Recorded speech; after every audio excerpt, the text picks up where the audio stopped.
You must have often heard people say that kind of love story only exists in movies. That's because on-screen couple romance has always been idolized. But in today's list, we are going to show you on-screen couples who were disastrous and had no business being together.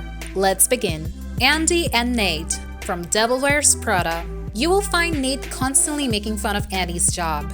You got a job at a fashion magazine? Mm-hmm. What is it, a phone interview? Nate. I got it. It's, yep, the dragon lady. Miranda. Let me talk to her. No, okay, I need that. I'll tell her to get her own scrambled eggs. Lily, no. However, he's happy about Andy's personal growth and her transformation as long as it's arousing him sexually. There is one other thing that's new. You will see a change in his attitude towards her the moment Andy seems to get serious about her job and even questions her integrity. The mayor of Loserville even stayed up late until Andy returned home so he could give her a hearing about missing his birthday. Womp womp. You look really pretty. If your partner is not supportive of your career, then prioritize your career instead of the douchebag. Pat and Tiffany from the Silver Lining Playbook. Let's face facts that both of these characters are super unstable. Hey! Whoa, hey! What the hell? And mixing their crazies together is a bad idea. Mom! What the fuck you doing? You No. Get off me, girl! Ow! I'm not doing anything. Stop it! I'm not hitting it. He's hitting me. Dad. Stop hitting me. I'm sorry. I'm sorry. Wait, what? What's happening? Oh my God. Cataclysmic emotional reaction can be addictive, which is why crazy seeks crazy. I used to be on lithium and Seroquel and Abilify, but I don't take them anymore, no. They make me foggy and they also make me bloated. Yeah, I was on Xanax and Effexor, but I agree, it wasn't as sharp, so I stopped. You ever take Klonopin? Klonopin, yeah. Right? Jesus. Like, is it what? Yeah. What day is it? How about Trazodone? Trazodone. Well, it flattens you out. I mean, you are done. It takes the light right out of your eye. These two should not expect anything less than an asylum-style relationship in the long run. Vivian and Edward from Pretty Woman. Edward is a condescending prick. When you're not fidgeting, you look very beautiful and very tall. And he's really rude to service staff, and that's one big red flag. Have a good evening, sir. Thank you, Mr. Thompson, I'm the manager of the hotel, sir. He handles sexual assault insensitively. I'm very sorry. I'm not happy with Stuckey at all for saying that or doing that. But he is my attorney. I've known him for 10 years.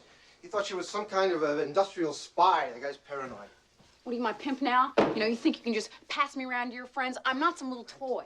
No, you're not my toy. I know you're not my toy. Vivian, I'm speaking to you. Come back here. I hate to point out the obvious, but you are, in fact, a hooker, and you are my employee. You don't own me. I decide, okay? I say who, I say when, I say who. I refuse to spend the next 3 days fighting with you. I said I was sorry. I meant it. That's the end of it. And to make it worse, he said, "You could be so much more," as the sex workers are synonymous with less. I've never had anyone make me feel as cheap as you did today. Somehow, I find that very hard to believe. Anna and Will from Notting Hill. Another Julia Roberts movie, but this time she's the one with money and power instead of her personality. I'm also just a girl. Standing in front of a boy. Asking you to love him. Famous movie star falls in love with a small bookstore owner. I live in Notting Hill. You live in Beverly Hills. Everyone in the world knows who you are. After the press gets a wind of their relationship, she has a massive go at him. Tomorrow, there'll be pictures of you in every newspaper in your goddamn underwear. Let's stay calm. No, you can stay calm. And dumps him even though it's not his fault. I'll regret this forever. Right. I will feel the opposite. She doesn't bother to contact him for months, slags him off to a co-star.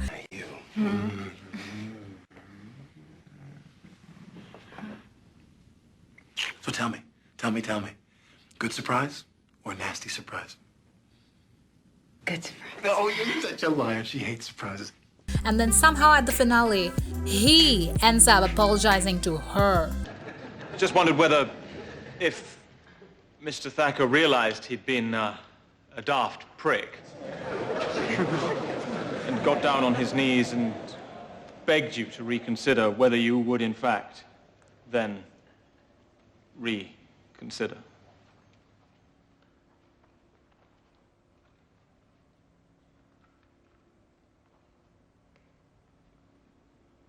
Yes, I believe I would. That's very good news. Now that is a star power. Danny Ocean and Tess from Ocean's 11. She dumped him because it turned out that he was a professional thief, and she wasn't aware. You're a thief and a liar. I only lied about being a thief. I don't do that anymore. Steal. Lie.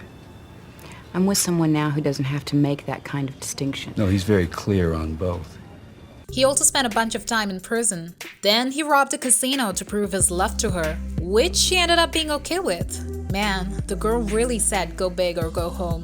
Daisy and Tom Buchanan from The Great Gatsby. These two are awful people who probably do deserve each other. And from Daisy, not even a flower. All of the cheating, the lies, and murder really makes these two people despicable. Do they truly love each other? Who knows? She never loved him, and this will all be wiped out forever. How could I love him, possibly? God plans, you tell him that you never loved him, and all this pain will be wiped out forever. Daisy. Daisy, tell him. I never loved him. Never. No. Winston and Mary from The Godfather Part 3.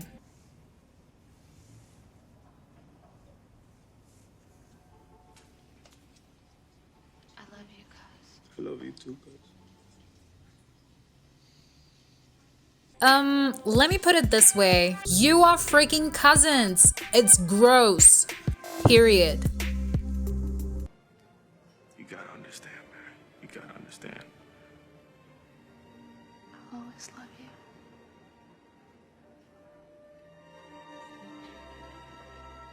you. Bella and Edward from Twilight. He's mopey, miserable, deadly dangerous, and about a century older than her. Literally. I'm 109. Wow. Maybe I shouldn't be dating such an old man. It's gross. She's dull, sulky, and absolutely no fun. I'm really kind of the more suffer in silence type. Maybe in a parallel universe they are an ideal couple. But yeah, not here, not this time. How did you get in here? The window? Do you do that a lot? Just the past couple of months. I like watching you sleep. It's kind of fascinating to me. Christian Grey and Anastasia Steele from 50 Shades of Grey. This movie should be renamed to 50 Shades of Red Flag.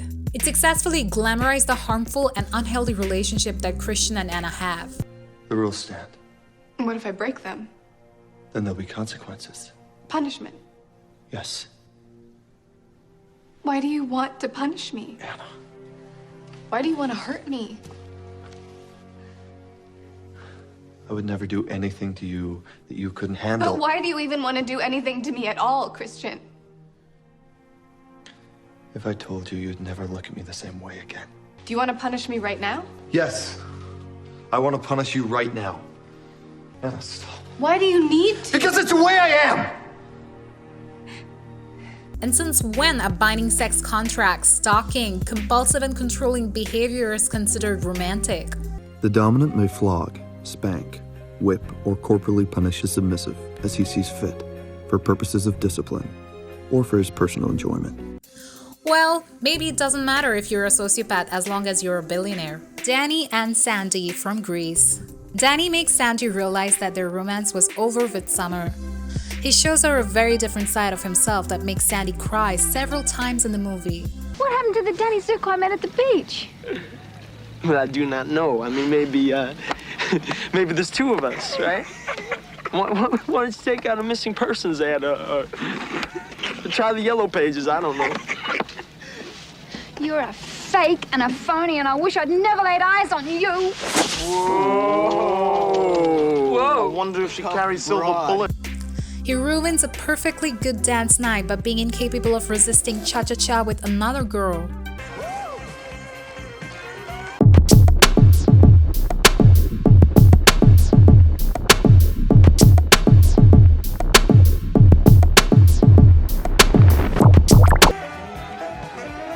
He also lures Sandy for a movie date, offers her a ring, and the next thing you know, he's forcing himself on her.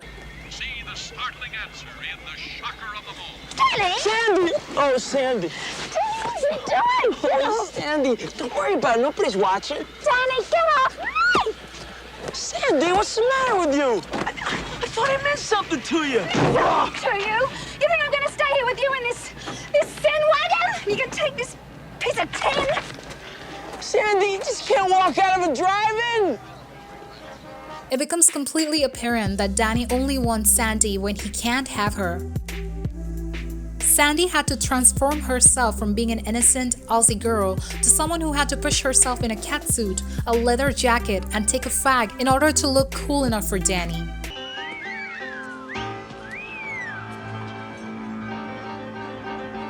Sandy?